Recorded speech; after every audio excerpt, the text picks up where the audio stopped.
Morning vibes ഉള്ളത് കണ്ണൂരിലെ Payyambalam ബീച്ചിലാണ്. Payyambalam beach നമുക്കറിയാം ചരിത്രമുറങ്ങുന്ന ഒരു പ്രത്യേക സ്ഥലമാണ്. ഇവിടെ സ്മൃതി മണ്ഡപങ്ങൾ, നിരവധി ആളുകളുടെ സ്മൃതി മണ്ഡപങ്ങളുണ്ട്. അതിന്റെ പ്രധാനപ്പെട്ട ചരിത്രങ്ങളിലേക്കും അതിന്റെ കാഴ്ചകളിലേക്കും പ്രേക്ഷകരിലേക്ക് വരാം. നമുക്ക് അതിനിടയിൽ തെരഞ്ഞെടുപ്പ് വാർത്തകളിലേക്ക് കൂടി പോകണം. കാരണം തെരഞ്ഞെടുപ്പ് ചിത്രത്തിലാണ്, തെരഞ്ഞെടുപ്പ് വേളയിലാണ് നമ്മളുള്ളത്. നമുക്ക് രാജ്യം ഒട്ടാകെ തെരഞ്ഞെടുപ്പിലേക്ക്, രാജ്യം തെരഞ്ഞെടുപ്പ് ചൂടിൽ. രാജ്യം തെരഞ്ഞെടുപ്പിലേക്ക്. Co presented by Berger Paints, 100 years of trust. രാജ്യം തെരഞ്ഞെടുപ്പ് ചൂടിലേക്കാണ്. രാജ്യത്തിന്റെ തെരഞ്ഞെടുപ്പ് ചരിത്രം നമ്മൾ ഓരോന്നായി കഴിഞ്ഞ കുറേ ദിവസങ്ങളായി പരിശോധിക്കുന്നുണ്ട്. വിവിധ മണ്ഡലങ്ങളിൽ നമ്മൾ സഞ്ചരിക്കുന്നുണ്ട്. ഇന്ന് ഇപ്പോൾ കണ്ണൂരിന്റെ മണ്ണിലാണ് ഞാനും കിരൺ ബാബുവും ഉള്ളത്. കിരൺ, കണ്ണൂരിന്റെ മണ്ണിലെത്തിയാൽ നമ്മൾ ഒരിക്കലും അവഗണിക്കരുതാത്ത അല്ലെങ്കിൽ വന്ന് പോകേണ്ട ഒരു സ്ഥലമാണ് പയ്യാമ്പലം, അല്ലെ? നമ്മൾ ഈ സ്മൃതി മണ്ഡപങ്ങളുടെ ഒരു വലിയ പ്രധാനപ്പെട്ട കേരളത്തിലെ പ്രധാന നേതാക്കളുടെ ഒക്കെ സ്മൃതി മണ്ഡപങ്ങൾ നിൽക്കുന്ന സ്ഥലമാണ്. നമുക്ക് ഭയകൗടില്യ ലോഭങ്ങൾ വളർക്കില്ലൊരു നാടിനെ എന്ന് പ്രഖ്യാപിച്ച, അത് ജനന്റെ പത്രപ്രവർത്തന ജീവിതത്തിലൂടെ പ്രാവർത്തികമാക്കിയ മലയാളിക്ക് ഏറ്റവും മാതൃകയായ മാധ്യമപ്രവർത്തകൻ സ്വദേശാഭിമാനി രാമകൃഷ്ണപിള്ളയുടെ സ്മൃതി മണ്ഡപമാണിത്. ഈ സ്മൃതി മണ്ഡപത്തിൽ നിന്ന് തുടങ്ങാം.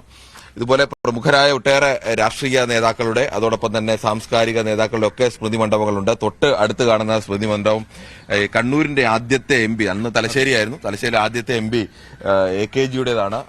ലോക്സഭയിലെ ആദ്യത്തെ പ്രതിപക്ഷ നേതാവായിരുന്ന AKGയുടെ സ്മൃതി മണ്ഡപമാണ് തൊട്ട് അരികിൽ തന്നെ കാണുന്നത്. അത് കഴിഞ്ഞാലും തൊട്ടടുത്ത് തന്നെ പ്രധാനപ്പെട്ട നേതാക്കളുടെ ഒക്കെ ഉണ്ട്. ഇത് അഴീക്കോടൻ രാഘവന്റെ സ്മൃതി മണ്ഡപം വരുന്നു.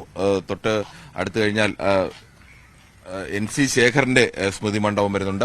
അതോടൊപ്പം തന്നെ പ്രശസ്തരായ ആളുകൾക്കൊപ്പം തന്നെ താരതമ്യേന അത്രത്തോളം പ്രശസ്തരല്ലാത്ത ആളുകളുടെ സ്മൃതി മണ്ഡപങ്ങൾ കൂടി ഈ ഉണ്ട് എന്നുള്ളൊരു പ്രത്യേകത കൂടിയുണ്ട്. കോടിയേരിയും ഒക്കെ ഉറങ്ങുന്നത് ഈ മണ്ണിൽ തന്നെയാണ്. പ്രധാനപ്പെട്ട ചടയൻ ഗോവിന്ദന്റെ സ്മൃതി മണ്ഡപം ഇതാണ്. പ്രധാനമായും ഇടത് നേതാക്കളുടേതാണ്, വലിയ നേതാക്കളുടെ ഒക്കെ സ്മൃതി മണ്ഡപങ്ങളുണ്ട്. ഒപ്പം കോൺഗ്രസിന്റെ നേതാക്കളുടെ DCC പ്രസിഡന്റ് ആയിരുന്ന K സുരേന്ദ്രന്റെ സ്മൃതി മണ്ഡപമാണ് നേരെ നമ്മുടെ ആ വശത്ത് കാണുന്നത്. 2020 അദ്ദേഹത്തിന്റെ മരണം സംഭവിച്ചത്. തൊട്ടടുത്ത് തന്നെ KPC എക്സിക്യൂട്ടീവ് മെമ്പർ KC കടമ്പൂരാൻ, അദ്ദേഹം കണ്ണൂരിലെ പ്രധാനപ്പെട്ട രാഷ്ട്രീയ ഭൂമികയിൽ കണ്ണൂരിൽ രേഖപ്പെടുത്തിയ നേതാക്കളാണ് എന്നുള്ളതാണ്. ഇപ്പോൾ ചടയൻ ഗോവിന്ദന്റെ സ്മൃതി മണ്ഡപം, CPMന്റെ കേരള സംസ്ഥാന കമ്മിറ്റി അംഗമായിരുന്ന ചടയൻ ഗോവിന്ദന്റെ സ്മൃതി മണ്ഡപം നമുക്ക് കാണാം. ഇതാണ് കോടിയേരി ബാലകൃഷ്ണന്റെ 2022 മരണം സംഭവിച്ച കോടിയേരി ബാലകൃഷ്ണന്റെ സ്മൃതി മണ്ഡപമാണ് കാണുന്നത്. അങ്ങനെ നിരവധി നേതാക്കളുടെ, അല്ലെ കിരൺ, സ്മരണ തൊട്ടടുത്ത് തന്നെ ഉള്ളത് കേരളത്തിലെ ഏറ്റവും വലിയ ജനകീയ മുഖ്യമന്ത്രിയൊക്കെ ആയിരുന്ന EK നായനാരുടെ സ്മൃതി മണ്ഡപമാണ്. EK നായനാരുടെ സ്മൃതി മണ്ഡപം, EK നായനാരുടെ യാത്രയും കോടിയേരിയുടെ മരണയാത്ര പോലെ തന്നെ യഥാർത്ഥത്തിൽ EK നായനാരുടെ ഒരു വിലാപയാത്രയായിരുന്നു. ഉമ്മൻചാണ്ടിയുടെയും വിലാപയാത്രയാണ്. നമ്മൾ കേരളം ആ തരത്തിലേക്ക് വലിയ കേരളത്തിന് അങ്ങോളം ഇങ്ങോളം ഉള്ള ജനങ്ങൾ കാത്തിരുന്ന് കണ്ട രണ്ട് വലിയ സ്മൃതി യാത്രകളായിരുന്നു, അല്ലെങ്കിൽ അന്ത്യയാത്രകളായിരുന്നു. അത്രത്തോളം ജനങ്ങളാണ് അന്ത്യയാത്രയ്ക്ക്. അന്നൊക്കെ ഈ നായനാർ മരിക്കുന്ന സമയത്ത് കുറെ കൂടി ആളുകൾക്ക് അത്ഭുതമായിരുന്നു. ഇങ്ങനെ ഈ ചാനലുകളൊക്കെ സജീവമായി നിൽക്കുന്ന സമയം, ആ സമയത്ത് ഇങ്ങനെ ഒരു യാത്ര വരുന്നു. അപ്പോൾ ആളുകൾക്ക് രാഷ്ട്രീയ വ്യത്യാസത്തിനപ്പുറം നമ്മുടെ കേരളത്തിലെ ഏത് രാഷ്ട്രീയ പാർട്ടിയുടേതായാലും, അതിപ്പോൾ ഉമ്മൻചാണ്ടിയുടെ വിഷയത്തിലായാലും നായനാരുടെ വിഷയത്തിലായാലും എങ്ങനെയാണ് അവർ നേതാക്കളോട് അവർക്കൊരു സവിശേഷമായ സ്നേഹവും ആദരവും ഒക്കെ ഉണ്ട്. അതുകൊണ്ട് തന്നെയാണ് ആളുകൾ വഴിയോരത്തൊക്കെ കാത്തുനിന്ന് ഇങ്ങനെ എത്രയോ സമയമെടുത്താണ് തിരുവനന്തപുരത്ത് നിന്ന് കണ്ണൂരിലേക്ക് നായനാരുടെ അന്ത്യയാത്ര എത്തിയത്. അദ്ദേഹം ഉറങ്ങുന്ന കൂടിയാണ് ഈ സ്മൃതി മണ്ഡപം അദ്ദേഹത്തിന്റേതാണ്. അതാണ് ഈ സ്ഥലത്തിന്റെ, പയ്യാമ്പലം ബീച്ചിന്റെ ഒരു പ്രദേശത്തിന്റെ ഒരു പ്രത്യേകത. ഇവിടെ രാഷ്ട്രീയ വ്യത്യാസമില്ല. ഈ സൈനികരുടെയൊക്കെ മൃതദേഹങ്ങൾ, സ്മൃതി മണ്ഡപങ്ങൾ ഇവിടെയുണ്ട്. അങ്ങനെ ഏറെ പ്രത്യേകതകളുള്ള ചരിത്രമുറങ്ങുന്ന ഒരു പ്രദേശമാണ് ഇവിടം. സുകുമാർ അഴീക്കോടിന്റെ സ്മൃതി മണ്ഡപവും നമുക്ക് തൊട്ടടുത്ത് കാണാം. തത്വമസി എന്നെഴുതി സുകുമാർ അഴീക്കോടിന്റെ സ്മൃതി മണ്ഡപമുണ്ട്. അങ്ങനെ ഈ കണ്ണൂരിന്റെ ചരിത്രത്തിൽ, കണ്ണൂരിൽ രേഖപ്പെടുത്തിയ, കണ്ണൂരിന്റെ ഭൂമികയിൽ അടയാളങ്ങളായ ഒരുപാട് നേതാക്കൾ ഉറങ്ങുന്ന മണ്ണാണ്. അവരുടെ പ്രിയപ്പെട്ടവർ, അവരുടെ ആരാധകർ, അവരെ സ്നേഹിക്കുന്നവരൊക്കെ ഇപ്പോഴും ഇവിടെ വന്ന് ആദരാഞ്ജലികൾ അർപ്പിച്ചു മടങ്ങാറുണ്ട് എന്നുള്ളതാണ് പ്രത്യേകത. അത് ഇവരുമായി ബന്ധപ്പെട്ട സ്മരണീയകൾ സംഭവിക്കാറുമുണ്ട് പല ദിവസങ്ങളിലും. MV രാഘവന്റെ സ്മൃതി മണ്ഡപം കൂടി കണ്ടുപോകണം. MV രാഘവൻ CMP നേതാവ്, ഒരു കാലത്ത് CPMന്റെ കരുത്തരായിരുന്ന MV രാഘവന്റെ സ്മൃതി മണ്ഡപം, വിശ്രമമറിയാത്ത ഒരു മഹത്തായ ജന്മം ഇവിടെ വിശ്രമമറിയാത്ത മഹത്തായ ഒരു ജന്മം ഇവിടെ വിശ്രമിക്കുന്നു എന്ന് രേഖപ്പെടുത്തിയാണ് MV രാഘവന്റെ സ്മൃതി മണ്ഡപം ഇവിടെയുള്ളത്. ഏറ്റവും അർത്ഥവത്തായ വരികൾ തന്നെയാണ് അഴീക്കോടിന്റെ സ്മൃതി മണ്ഡപത്തിലുള്ളത്. ഉണരുവിൻ അഖിലേശനെ സ്മരിപ്പിൻ ക്ഷണം എഴുന്നേൽപ്പിൻ അനീതിയോട് എതിർപ്പിൻ എന്ന് പറയുമ്പോൾ എങ്ങനെയാണ് സുകുമാർ അഴീക്കോട് എന്ന ഒരു സാംസ്കാരിക നായകൻ പലപ്പോഴും ഇപ്പോഴും ആളുകൾ പറയാറുണ്ട് അഴീക്കോടിനെ പോലെ ഒരു നേതാവ് ഉണ്ടാവണം. ഏത് രാഷ്ട്രീയത്തിന്റെ ചായവൊന്നും നോക്കാതെ ഏത് രാഷ്ട്രീയ നേതാവിനെതിരെയും അധികാരികൾക്കെതിരെ എത്ര രൂക്ഷമായി വിമർശിക്കാമോ അത്രത്തോളം രൂക്ഷമായി. അങ്ങനെ അഴീക്കോടിനെ ആരെങ്കിലും അഴീക്കോട് മത്സരിച്ചിട്ടൊക്കെ ഉണ്ട്. പക്ഷേ അഴീക്കോടിനെ അങ്ങനെ കോൺഗ്രസ്സുകാരനായിട്ടൊന്നുമല്ല ജനങ്ങൾ കണ്ടത്.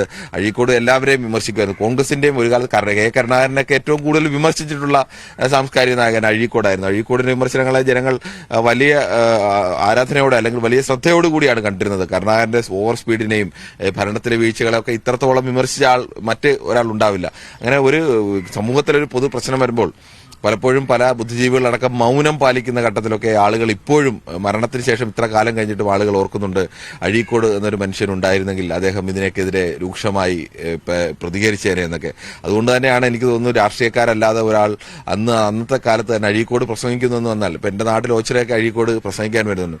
അഴീക്കോട് പ്രസംഗിക്കാൻ വരുന്നത് കണ്ടാൽ എത്രയോ ആളുകളാണ് സാധാരണക്കാരായ മനുഷ്യരൊക്കെ ഏറ്റവും സാധാരണക്കാരായ മനുഷ്യരൊക്കെ അവർക്കൊന്നും അഴീക്കോടിന്റെ പുസ്തകങ്ങളൊന്നും വായിച്ചിട്ടുള്ളവർ പോലും ആയിരിക്കില്ല. പക്ഷേ അദ്ദേഹം എഴുതുന്ന പുസ്തകങ്ങൾ വായിക്കാനത്തക്ക ഒരു സാംസ്കാരികമായ ഒരു പിൻബലമൊന്നും ഉള്ള മനുഷ്യരൊന്നും അറിയില്ല. പക്ഷെ അവർക്ക് പോലും മനസ്സിലാവുന്ന എല്ലാ തരത്തിലെ മനുഷ്യർക്കും മനസ്സിലാവുന്ന തരത്തിലേക്ക് സമൂഹത്തിലെ അനീതികളെ തുറന്നു കാണിച്ചൊക്കെ എഴുതി അദ്ദേഹത്തിന്റെ സ്മൃതി മണ്ഡപമാണ് ഇവിടെ ഏറ്റവും വലിയ സ്മൃതി മണ്ഡപം.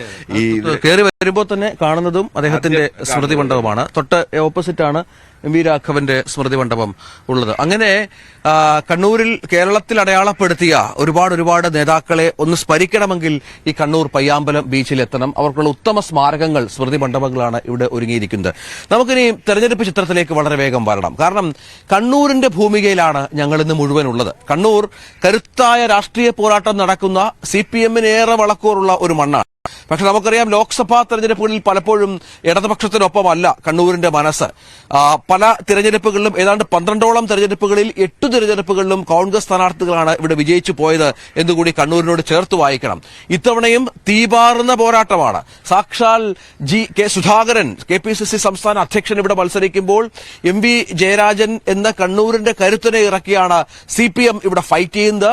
മറുവശത്ത് NDAയിലാകട്ടെ കോൺഗ്രസ് വിട്ട പ്രധാനപ്പെട്ട ഒരു കാലത്ത് കോൺഗ്രസിന്റെ ഏറ്റവും വലിയ മുഖമായിരുന്ന C രഘുനാഥിനെ കൂടി മത്സരിപ്പിക്കുന്നുണ്ട്. അങ്ങനെ 3 സ്ഥാനാർത്ഥികളും കരുത്തന്മാരാണ് കണ്ണൂരിൽ എന്നുള്ളതാണ്. ഇത്തവണത്തെ പോരാട്ടത്തെ നമുക്കൊന്ന് വിലയിരുത്തിയാൽ കിരൺ, നമ്മൾ പല പേരുകൾ ഇങ്ങനെ മാറി മറിഞ്ഞു വന്നിരുന്നു. ആദ്യം സുധാകരൻ മത്സരിക്കുന്നില്ല എന്ന് പറഞ്ഞു. പക്ഷെ MV ജയരാജൻ രംഗത്ത് വന്നതുകൂടി കളം മാറി. സുധാകരൻ അല്ലാതെ മറ്റൊരു എതിരാളി MV ജയരാജൻ ഇല്ല എന്നുള്ള രീതിയിൽ കാര്യങ്ങൾ വരികയും സുധാകരൻ മത്സരിക്കുകയുമായിരുന്നു. അല്ലെ, യഥാർത്ഥത്തിൽ കെ സുധാകരന് മത്സരത്തിന് രംഗത്ത് നിന്ന് മാറി നിൽക്കണമെന്ന താല്പര്യം തുടക്കഘട്ടത്തിൽ ഉണ്ടായിരുന്നു.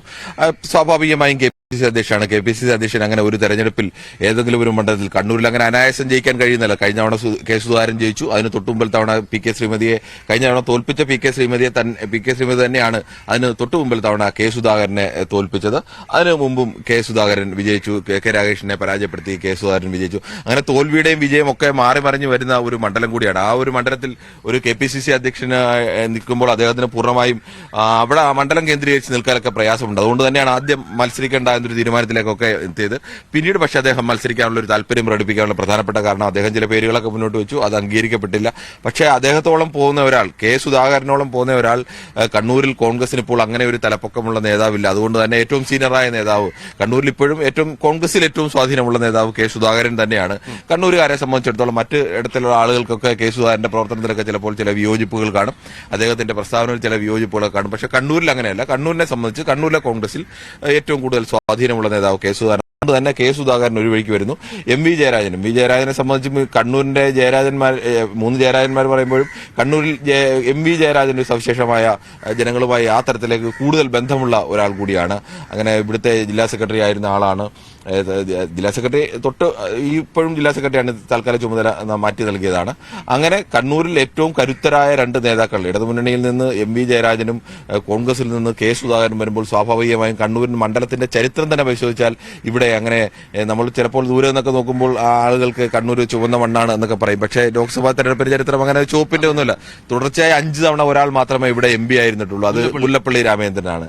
അന്ന് മുല്ലപ്പള്ളി കടന്നു വന്ന 5 തവണ തുടർച്ചയായി MP ആയിരുന്നു. അവസാനം മുല്ലപ്പള്ളിയെ പരാജയപ്പെടുത്തിയത് ഇപ്പോൾ BJP-യിൽ നിൽക്കുന്ന കോൺഗ്രസ് വഴി BJP-യിലേക്ക് പോയ AP അബ്ദുള്ളക്കുട്ടിയാണ്. അബ്ദുള്ളക്കുട്ടി അന്ന് SFIയുടെ സംസ്ഥാന പ്രസിഡന്റ് മാത്രമാണ്. വളരെ ചെറുപ്പക്കാർ 30 വയസ്സിൽ താഴെ നിൽക്കുമ്പോഴാണ് അബ്ദുള്ളക്കുട്ടി എന്ന്. അങ്ങനെയാണ് അബ്ദുള്ളക്കുട്ടി അത്ഭുതക്കുട്ടിയായി മാറുന്നത്. 5 തവണ പരാജയപ്പെടുത്തിയ മുല്ലപ്പള്ളി രാമചന്ദ്രൻ വീണ്ടും 2 തവണ അടുത്ത തവണയും മുല്ലപ്പള്ളി തന്നെയാണ് മത്സരിച്ചത്. അപ്പോഴും മുല്ലപ്പള്ളി രാമചന്ദ്രനെ പരാജയപ്പെടുത്തി അബ്ദുള്ളക്കുട്ടി ഇവിടെ കണ്ണൂരിലെ ഇടത് ആധിപത്യം തിരിച്ചുപിടിക്കുന്നു. അങ്ങനെ കണ്ണൂരിനെ സംബന്ധിച്ചിടത്തോളം കണ്ണൂരിൽ വീണ്ടും അതിനുശേഷം കോൺഗ്രസ് കെ സുധാകരൻ വീണ്ടും കെ രാജേഷിനെ പരാജയപ്പെടുത്തി കെ സുധാകരൻ ഇവിടെ വരുന്നു. വീണ്ടും കെ സുധാകരൻ പരാജയപ്പെടുന്നു, പി കെ ശ്രീമതിയോട് പരാജയപ്പെടുന്നു.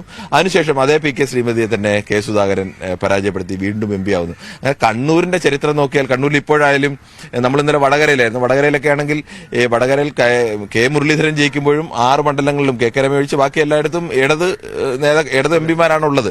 അല്ലെങ്കിൽ നേരത്തെ തൃശ്ശൂർ എടുത്താലും തൃശ്ശൂരിലെ കഴിഞ്ഞ പ്രാവശ്യം കോൺഗ്രസ് ജയിക്കുമ്പോൾ അവിടുത്തെ 7 മണ്ഡലങ്ങളും ജയിച്ചത് ഇടത് എം പിമാരാണ്, CPM ന്റെ CPI യുടെ എം പിമാരാണ്. പക്ഷെ ഇവിടെ അങ്ങനെയല്ല. ഇവിടെ ഇപ്പോഴും 2 എം പിമാർ, 2 MLA മാർ, എം പി എന്ന് തെറ്റി പറഞ്ഞാൽ 2 MLA മാർ ഇപ്പോഴും കോൺഗ്രസിന്റേതാണ്.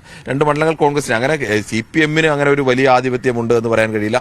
കോൺഗ്രസിനും അങ്ങനെ ഒരു വലിയ ആധിപത്യം. കണക്കുകൾ നോക്കിക്കഴിഞ്ഞാൽ 2 പാർട്ടിക്കും തുല്യമായ ചാൻസ് ഉള്ള അവസരമുള്ള ഒരു വലിയ ഒരു മണ്ഡലം കൂടിയാണ്. അതിന്റെ ഇടയിൽ ഒരു പ്രത്യേകത, ഈ കണ്ണൂർ വലിയ മുമ്പൊക്കെ വലിയ CPM BJP സംഘർഷങ്ങളും RSS സംഘർഷങ്ങളും ഒക്കെ നടക്കുന്നെങ്കിലും BJPക്ക് അങ്ങനെ ഒരു വലിയ ലോക്സഭയിലേക്ക് ഒരു വലിയ വോട്ടുള്ള ഒരു സ്ഥലമല്ല ഇവിടെ. ഈ സംഘർഷങ്ങളൊക്കെ നിൽക്കുമ്പോൾ നമ്മൾ സ്വാഭാവികമായും വിചാരിക്കും ഈ 2 പാർട്ടികൾക്കും വലിയ ശക്തിയാണ്. BJPക്കും അങ്ങനെ. കണ്ണൂരിൽ എനിക്ക് തോന്നുന്നത് ഈ രാഷ്ട്രീയമായ ഏറ്റവും കൂടുതൽ അക്രമങ്ങളും അല്ലെങ്കിൽ കൊലപാതകങ്ങളും ഒക്കെ ഏറ്റവും കൂടുതൽ നടന്നിട്ടുള്ള ഒരു സ്ഥലം, ഇപ്പോൾ കുറെ കാലമായി അതില്ലെങ്കിൽ ഒരു നടന്നിട്ടുള്ള ഒരു സ്ഥലം കണ്ണൂരാണ്. അപ്പോൾ ഈ പാർട്ടി ഗ്രാമങ്ങൾ എന്നൊക്കെ പറയുന്നത്, അപ്പോൾ 2 കൂട്ടർക്കും ശക്തിയുള്ള ഏറെ കേന്ദ്രങ്ങളൊക്കെ ഉണ്ട്. അപ്പോൾ ഒരുപാട് ജനങ്ങളുടെ പിന്തുണയുണ്ട്. പക്ഷേ BJP ഇതുവരെയും ഒരു 1 ലക്ഷത്തിന്റെ മാർക്ക് പോലും കേരളത്തിൽ കണ്ണൂരിൽ മറികടക്കാൻ BJPക്ക് കഴിഞ്ഞിട്ടില്ലാത്ത ഒരു മണ്ഡലമാണ്. പ്രധാനമായും മത്സരം LDFും UDFും തമ്മിലാണ്. അത് CPMും കോൺഗ്രസും തമ്മിൽ തന്നെയാണ് മത്സരം. കേരളത്തിലെ 2 മുന്നണികളെ നയിക്കുന്ന 2 പ്രധാനപ്പെട്ട പാർട്ടികൾ തമ്മിൽ അഭിമാന പോരാട്ടം നടത്തുന്ന, അല്ലെങ്കിൽ കേരളത്തിലെ എല്ലാവരും കണ്ണൂരിൽ ആര് ജയിച്ചു, അല്ലെങ്കിൽ കണ്ണൂരിന്റെ രാഷ്ട്രീയത്തോട് എപ്പോഴും മനുഷ്യർക്ക് എല്ലാ ആളുകൾക്കും ഒരു സവിശേഷമായ ഒരു കൗതുകമുണ്ട്, അല്ലെങ്കിൽ അവിടെ ആര് ജയിച്ചു എന്നുള്ളത് അറിയാനൊരു താല്പര്യം. അത്തരമൊരു മത്സരം തന്നെയാണ് ഇവിടെ ഇപ്പോൾ നടക്കുന്നത്. നമുക്കിത് ദൃശ്യങ്ങളിൽ കാണാം. ഇവിടെ ടൂറിസത്തിന് ഒരുപാട് സാധ്യതകളുള്ള ഒരു സ്ഥലമാണ്. നീന്തൽ പഠനമൊക്കെ ഇവിടെ ഉണ്ടെന്ന് മനസ്സിലാകുന്നു. രാവിലെ ബീച്ചിലേക്ക് പോയാൽ അവിടെയും ഒരുപാട് ആളുകൾ വർക്കൗട്ടും ഒക്കെ ആയി നമുക്ക് ആ ദൃശ്യങ്ങളിൽ കാണാം. വർക്കൗട്ടും ഒക്കെ ഒരുപാട് ആളുകൾ ചിലവഴിക്കുന്ന ഒരു സ്ഥലം കൂടിയാണ് ഈ കണ്ണൂർ. മനോഹരമായ, വളരെ മനോഹരമായ ഒരു ബീച്ചാണ്. നമുക്കതിൽ പ്രത്യേക ഈ വർക്കൗട്ടിനൊക്കെയുള്ള പ്രത്യേക സംവിധാനമൊക്കെ ഇവിടെ ഒരുക്കി, ഈ പറഞ്ഞതുപോലെ ആളുകൾക്ക് വന്നു പോകാനും മറ്റുമായി ഒരുപാട് സംവിധാനങ്ങൾ ഒരുക്കിയിട്ടുള്ള ഒരു പ്രദേശമാണ്. ചെറുപ്പക്കാരൊക്കെ ഉണ്ട് ഇവിടെ. രാവിലെ മോർണിംഗ് വാക്ക്, പ്രഭാത നടത്തത്തിലുള്ള ആളുകളുമൊക്കെ നിരവധിയായ ആളുകളുണ്ട്. അവരൊക്കെ പലതരത്തിലുള്ള കായിക വിനോദങ്ങളിലും മറ്റും ഏർപ്പെട്ടുകൊണ്ടിരിക്കുന്നത് കാണാം. നമുക്കൊന്ന് ആ ദൃശ്യങ്ങളിലേക്ക് ഒന്ന് പോകാം. നമുക്ക് MS അനീഷ് കുമാർ നമ്മോടൊപ്പം ചേരുന്നുണ്ട്. അവിടെ തൊട്ടടുത്ത് തന്നെ MS അനീഷ് കുമാർ ഈ പയ്യാമ്പലം ബീച്ചിൽ തന്നെയുണ്ട്. അല്പസമയത്തിനകം LDF സ്ഥാനാർത്ഥി ജയരാജൻ ഇങ്ങോട്ടേക്ക് എത്തും, നമ്മളോട് സംസാരിക്കാനെന്നും സൂചിപ്പിച്ചിട്ടുണ്ട്. അപ്പോൾ നമുക്ക് അനീഷ് കുമാറിലേക്ക് കൂടി ഒന്ന് പോകണം. അനീഷ് കുമാർ പലതവണയായി കണ്ണൂരിലെ രാഷ്ട്രീയ സാഹചര്യങ്ങൾ റിപ്പോർട്ട് ചെയ്യുന്നുണ്ട്. കണ്ണൂരിന്റെ ഈ പറഞ്ഞതുപോലെയുള്ള പോരാട്ട വീര്യം റിപ്പോർട്ട് ചെയ്യുന്നുണ്ട്. ഇത്തവണ കാര്യങ്ങൾ എങ്ങനെയാണ് അല്പം ഒരു വ്യത്യാസമായി മാറുന്നത്? കാരണം കണ്ണൂർക്കാർക്ക് പ്രിയപ്പെട്ട 2 പേരാണ് പരസ്പരം മത്സരിക്കുന്നത്.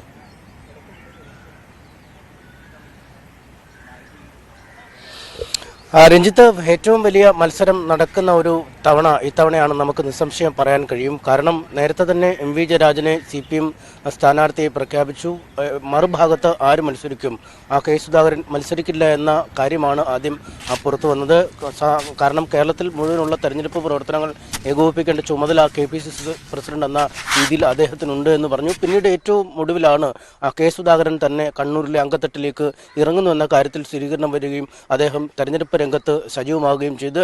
അതുതന്നെ ഇത്തവണ കണ്ണൂരിന്റെ മത്സരത്തിന്റെ ഒരു കാഠിന്യം വ്യക്തമാക്കുന്നു. കാരണം നേരത്തെ പിൻവലിഞ്ഞ ഒരു സ്ഥാനാർത്ഥി അല്ലെങ്കിൽ അദ്ദേഹം മറ്റു കാര്യങ്ങൾക്കായി മാറി നിൽക്കുന്നുവെന്ന് പറഞ്ഞെങ്കിലും കെ തന്നെ നേരിട്ട് കളത്തിലിറക്കേണ്ട രീതിയിലേക്ക്, ഒരു അനിവാര്യതയിലേക്ക് കോൺഗ്രസ് എത്തിച്ചേർന്നു എന്ന് പറയുമ്പോൾ തന്നെ ഈ മത്സരത്തിന്റെ കാഠിന്യം നമുക്ക് വ്യക്തമാകും. കാരണം AKG മുതൽ കെ സുധാകരൻ വരെ നീളുന്ന പ്രഗത്ഭരുടെ, ഈ പ്രമുഖരായ ആളുകളുടെ ഒരു വലിയ നീണ്ട നിര തന്നെയാണ് കണ്ണൂർ മണ്ഡലത്തിന്റെ ചരിത്രത്തിലുള്ളത്. അതിൽ പലവട്ടം കോൺഗ്രസും CPMും പിന്നീട് കോൺഗ്രസ് CPMും ഒക്കെയുമായി മാറി മറിയുന്ന, ഒരാൾക്ക് ഒരു കുത്തക അവകാശപ്പെടാൻ കഴിയാത്ത ഒരു മണ്ഡലം കൂടിയാണ്. പക്ഷെ നമുക്കറിയാം, മറ്റു മണ്ഡലങ്ങളെയൊക്കെ പോലെ പരിഗണിച്ചാൽ ഈ നിയമസഭാ മണ്ഡലങ്ങളിലെ പ്രാതിനിധ്യം ഒരുപക്ഷെ LDFന് കൂടുതലാണെങ്കിൽ പോലും വർഷങ്ങളായി അത്തരമൊരു ആധിപത്യം പലപ്പോഴും കാണാൻ കഴിയുന്നില്ല ഈ മണ്ഡലത്തിൽ എന്നാണ് ഏറ്റവും വ്യക്തമാകുന്നത്. അതിലേറ്റവും പ്രധാനം ഈ കേരള രാഷ്ട്രീയത്തിലുപരി കേന്ദ്ര വിഷയങ്ങൾ അല്ലെങ്കിൽ കേന്ദ്രത്തിൽ ആര് മന്ത്രിസഭ രൂപീകരിക്കും അല്ലെങ്കിൽ ആർക്ക് ഭൂരിപക്ഷം കിട്ടിയാലാണ് കൂടുതൽ ഈ BJP പ്രതിരോധിക്കാൻ കഴിയുന്നത് എന്ന് അടക്കമുള്ള ഒരു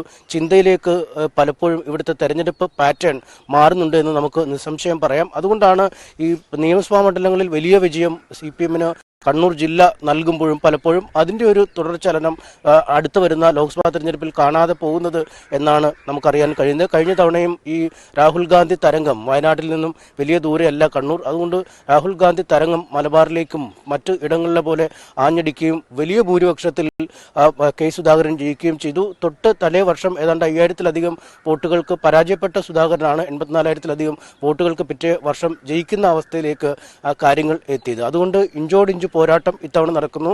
രണ്ട് പാർട്ടികളും അരയും തലയും മുറുക്കി ഈ മണ്ഡലത്തിലുണ്ട്. K. സുധാകരനൊക്കെ പൂർണ്ണ സമയം മണ്ഡലത്തിൽ കേന്ദ്രീകരിച്ച് തെരഞ്ഞെടുപ്പ് പ്രവർത്തനങ്ങൾ നടത്തുന്ന ഒരവസ്ഥയിലേക്ക് മാറുന്നു. മറുവശത്ത് ചിട്ടയായ പ്രവർത്തനങ്ങൾ ആദ്യഘട്ടം മുതൽ നടത്താൻ MV ജയരാജനും ആവുന്നുണ്ട്. കാരണം സിറ്റിംഗ് MP ആണ്. അദ്ദേഹത്തെ അട്ടിമറിക്കേണ്ടത് ഒരു അനിവാര്യതയാണ്. എന്തായാലും CPM ഈ തവണത്തെ തെരഞ്ഞെടുപ്പിൽ ഏറ്റവും അധികം കണ്ണുവയ്ക്കുന്ന രണ്ട് മണ്ഡലങ്ങളാണ് കണ്ണൂരും വടകരയും. ഏതാണ്ട് അടുത്തടുത്ത് കിടക്കുന്ന സ്ഥലം പാർട്ടി കോട്ടയായി മാറേണ്ട സ്ഥലം. പക്ഷേ അതിന് ആനുപാതികമായ ഒരു പലപ്പോഴും ഈ മണ്ഡലങ്ങളിൽ ലഭിക്കുന്നില്ല എന്നൊരു വിലയിരുത്തൽ പാർട്ടിക്കുണ്ട്.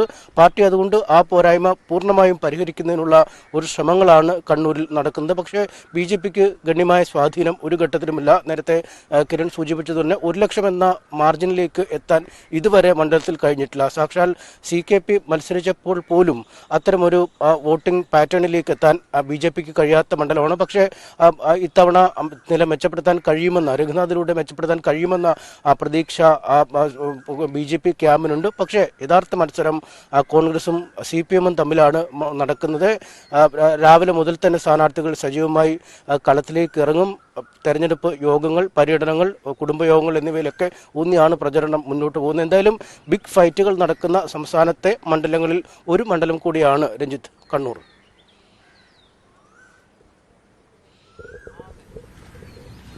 അതാണ് വലിയ പോരാട്ടം നടക്കുന്ന കണ്ണൂരിലെ മണ്ണിലാണ് ഞാൻ കിരണും MS അനീഷ് കുമാറും ഉള്ളത്. കാരണം നമുക്ക് ഇവിടുത്തെ ലോക്സഭാ തെരഞ്ഞെടുപ്പിന്റെ ചരിത്രം നേരത്തെ കിരൺ പറഞ്ഞു വെക്കുകയായിരുന്നു. കൂടുതൽ തവണ UDF-നെ പിന്തുണച്ചിട്ടുണ്ട്. കണ്ണൂരിന് നമ്മൾ നേരത്തെ പറഞ്ഞ പോലെ പുറത്തു നോക്കുന്നവർക്ക് ചുവപ്പ് കോട്ടയാണ് എന്നൊക്കെ പറയുമ്പോഴും കാരണം മുഖ്യമന്ത്രിയും പ്രതിപക്ഷ നേതാവും അങ്ങനെ ഒരുപാട് ആളുകൾ സംസ്ഥാനത്തിന് ഉന്നത സ്ഥാനത്തിരിക്കുന്ന നിരവധി ആളുകളെ സംഭാവന ചെയ്തിട്ടുള്ള ഇപ്പോഴും അങ്ങനെ തന്നെയുള്ള ഒരു മണ്ണുകൂടിയാണ് കണ്ണൂർ ജില്ല എന്ന് പറയുന്നത്. കണ്ണൂരിന്റെ ചരിത്രം മാറ്റിവെക്കാതെ കേരള ചരിത്രം ഒരു കാരണവശാലും എഴുതാനാകില്ല താനും. അത്രത്തോളം പ്രാധാന്യമുള്ള ജില്ലയാണ്. പക്ഷേ രാഷ്ട്രീയമായി ഒരുപാട് തരത്തിലാണ് കണ്ണൂർ പലപ്പോഴും വികാരം പ്രകടിപ്പിക്കുന്നത്. മാറി മാറി ചിന്തിക്കുന്ന മനസ്സുണ്ട് കണ്ണൂരുകാർക്ക്. സ്ഥാനാർത്ഥികളുടെ മികവ് വളരെ പ്രധാനമാണ്. അബ്ദുള്ളക്കുട്ടി അത്ഭുതക്കുട്ടി ആയത് എങ്ങനെയാണ് എന്നിപ്പോഴും രാഷ്ട്രീയ വിദ്യാർത്ഥികൾ പഠിക്കുന്ന ഒരു കാര്യമാണ്. അങ്ങനെ കണ്ണൂരുകാർക്ക് പലപ്പോഴും പല മനസ്സാണ് തെരഞ്ഞെടുപ്പുമായി ബന്ധപ്പെട്ട്. ഈ കണ്ണൂരിന്റെ ചരിത്രം കഴിഞ്ഞ് നമ്മൾ ഈ സമീപകാലത്തെ പലവിധ രാഷ്ട്രീയ മാറ്റങ്ങൾ നോക്കിയാൽ അബ്ദുള്ളക്കുട്ടി നേരെ BJP-യിലേക്ക് പോകുന്നു. മമ്പറം ദിവാകരനിടയ്ക്ക് ഇവിടെ കോൺഗ്രസ് വഴി മമ്പറം ദിവാകരനിടയ്ക്ക് ഇവിടെ വിമതനായി മത്സരിക്കുന്നു പറയുന്നു. C. രഘുനാഥ് ഇവിടെ NDA-യുടെ സ്ഥാനാർത്ഥിയായി മാറുന്നു. അങ്ങനെ ഈ മാറ്റങ്ങൾക്ക് ഒരുപാട് ഈ പറഞ്ഞതുപോലെ എതിർപ്പുകൾക്കും ഒക്കെ ഒരുപാട് സാധ്യതകളുള്ള ഒരു സ്ഥലം കൂടിയാണല്ലേ കണ്ണൂർ. യഥാർത്ഥത്തിൽ എനിക്ക് തോന്നുന്നു NDA സംബന്ധിച്ച് BJP-യെ സംബന്ധിച്ച് ഇവിടെ മുമ്പ് MP ആയിരുന്ന 2 തവണ MP ആയിരുന്ന അബ്ദുള്ളക്കുട്ടി ആയിരുന്നു കുറെ കൂടി അല്ലെങ്കിൽ ഇവിടെ അങ്ങനെ പരിചയപ്പെടുത്തേണ്ടതില്ലാത്ത അല്ലെങ്കിൽ MP ആയിരുന്ന നേരത്തെ 2 തവണ MP ആയിരുന്ന ഒരു സ്വാധീനമൊക്കെ ഉള്ള ഒരാൾ കൂടിയായിരുന്നു മത്സരിച്ചാൽ കുറെ കൂടി ചിലപ്പോൾ ചിത്രം മാറിയാനോ അല്ലെങ്കിൽ വോട്ട് കൂടുമോ ഇല്ലയോ എന്നൊക്കെ അവരുടെ തീരുമാനമാണ്, അവർക്ക് അറിയാവുന്നത്.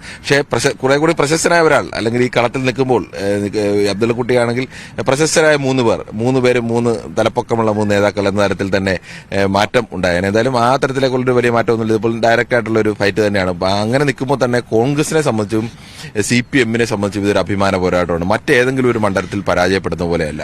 അത് മുന്നണിയുടെ പരാജയമായിട്ടല്ല, ഇതൊരു UDF-ന്റെ പരാജയമോ LDF-ന്റെ പരാജയമോ അങ്ങനെയല്ല വരുന്നത്. കണ്ണൂരിൽ പരാജയപ്പെടുമ്പോൾ അത് CPM-ന്റെ പരാജയമാവും. കണ്ണൂരിൽ K. സുധാകരൻ പരാജയപ്പെട്ടാൽ അത് കോൺഗ്രസിന്റെ പരാജയമാവും. അപ്പോൾ കോൺഗ്രസും കേരളത്തിലെ 2 മുന്നണിയെ നയിക്കുന്ന 2 പ്രധാനപ്പെട്ട പാർട്ടികൾ, ഈ 2 പ്രധാനപ്പെട്ട പാർട്ടികൾ അവരുടെ ഏത് വിധേനയും പിടിച്ചെടുക്കണം അല്ലെങ്കിൽ നിലനിർത്തണം എന്ന് ഏറ്റവും വാശിയുള്ള ഒരു മണ്ഡലം കൂടിയാണ് കണ്ണൂർ.